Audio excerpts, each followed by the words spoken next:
Alright guys, I figured I'd give y'all a little update on how the SKS prep work come out. I think the bolt turned out pretty good.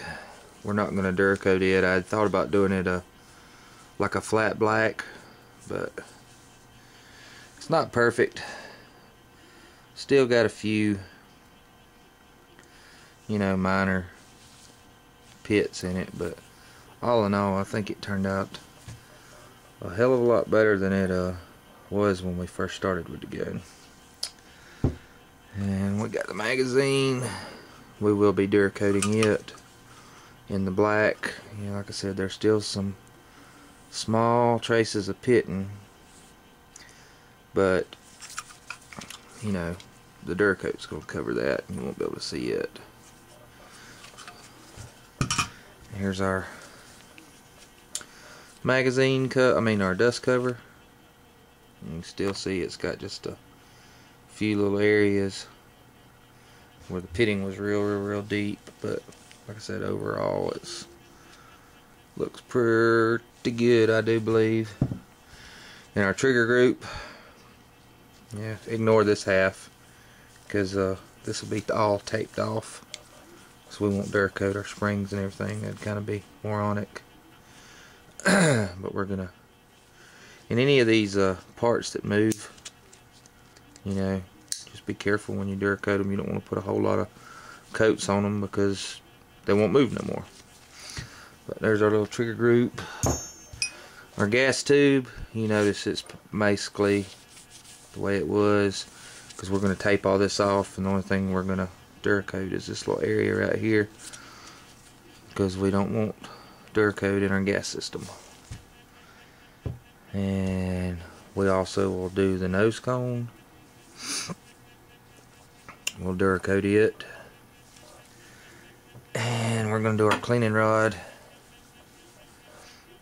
We still got to acetone all these down and degrease them, and then run over them one more time with a 1000 grit to knock all the rest of it. But I'm going to show you this receiver. I'll get it to focus in. It's kind of glary. Turned out pretty good. It's still got a few little minor flecks of the pitting, but we'll be able to cover most of that with Duracoat. You won't be able to tell it, and all of this will be underneath the stock anyways. We just want to make sure it doesn't rust anymore. And that's where we're at. We'll make sure we tape off our place right here, because we don't want any Duracoat in where our op rod and handguard and everything's going to be. But all in all, I think it turned out pretty good. I will be shooting this next week with the Duracoat. Come rain, sleet, snow, or hail. If I have to heat the shop up to do it, I'm going to do it, because I got the single 6 that I want to touch up as well. And we'll show you how it turned out. But that's where I'm at on it. I think that receiver turned out pretty good. Like I said, it does have some real minor pitting on it, but nowhere near what it was. And I did all this by hand. I don't have any tools.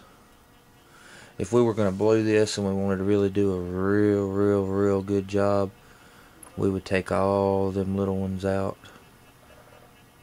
because anything like that will really show up in your bluing.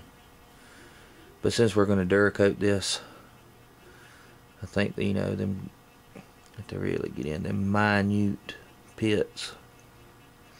Like from a distance, you can't hardly see them unless the light hits them, and they'll all cover over pretty well with the Duracoat.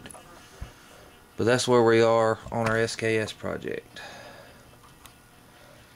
And when we get it done, we'll make you another video.